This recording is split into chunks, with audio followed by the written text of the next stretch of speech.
Hello! Magandang araw mga kapadaba. Nandito na naman si Bicolanas Cooking para magluto ng pagkain. Luto sa manok at pinya. Pininyahang manok. Ayan. O. Magisa tayo ngayon. Painitin natin ng mantika. Iprito muna natin ang mga gulay natin. Carrots, patatas, at saka bell pepper. Kasi mas maganda yung medyo na piprito-prito muna yung ating mga panlahok. Mas masarap. Kasi yung aroma nila lumalabas, tsaka yung lasa na enhance. Ayan, yung mga flavors. Yan. Prito-prituhin muna natin yan. Oh. Halu-haluin. Halu-haluin. Ayan. Tabi muna natin para mamaya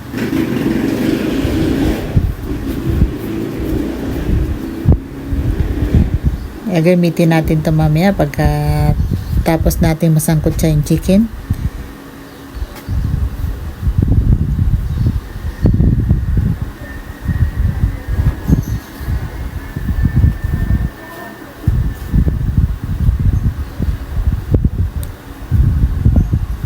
Yung chicken naman, sear natin yung chicken para masarap dun sa lasa ng mga gulay na pinirito natin.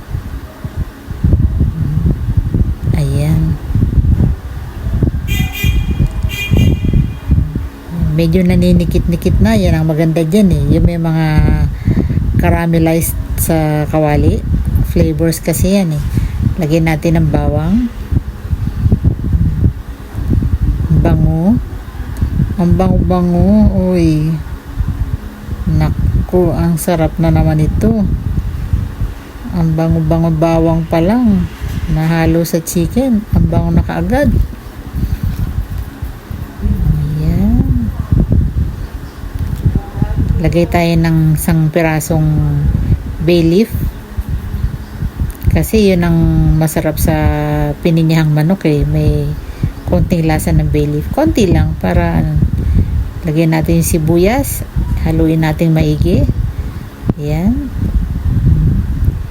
Ganyan talaga yan eh. Pag nagigisa ka, yan ang pinaka-importanting step na hindi mo dapat skip.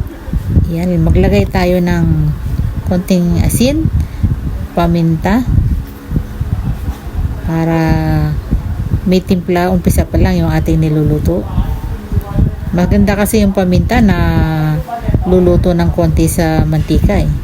Yung pinag-marinate natin ng chicken kanina, ilagay natin, sayang yun eh. Oh, masarap yun eh. Oh, lagay na natin yung pineapple syrup galing sa pineapple chunks para yung lasa ng pinya malalasahan natin, masarap talaga. Yan. Tubig kulang sa 1 litro. Palambot natin doon sa chicken. Nilagay na natin yung mga gulay na pinirito natin kanina. Takpan natin, palambutin natin 30 minutes.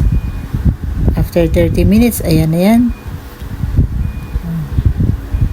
Lagay na natin yung pineapple chunks. Masarap kasi medyo na luluto-luto ng konti yung pinya. Ayan. Kasi yung lasa niya sumasama dun sa sauce. O yan. Pinakuluan ko lang siya mga 10 minutes pa. Timplahan uli natin ng asin. Para sakto na sa lasa. Malambot na yung ating chicken. Maglagay tayo ng milk para creamy yung ating pininyahang manok. Yan, sarap niyan. Pagka naglagay ka ng milk sa pininyahang manok, ang sarap eh.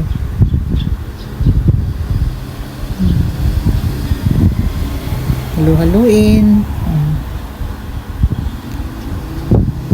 Dagdag pa ng konti kasi matamis yung pinya nakukuha yung lasa ng alat, nawawalaan. Ayan, okay, ang sarap. Final na, okay na. Hinin ng konti, kapraso lang.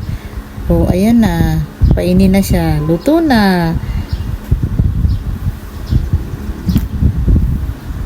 Ayan, ang ganda ng ating pininyahang manok. Ang sarap din yan, mga padaba. Isa yan sa mga paborito kong ulam mula nung ako'y bata pa.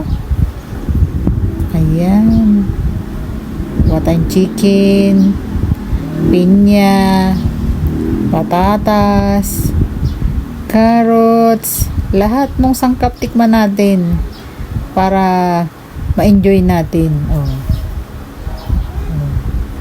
Diba? Kuha tayo ng chicken, yung laman, lagyan natin dyan sa kanin na may sabaw, carrots, patatas, tapos pinya.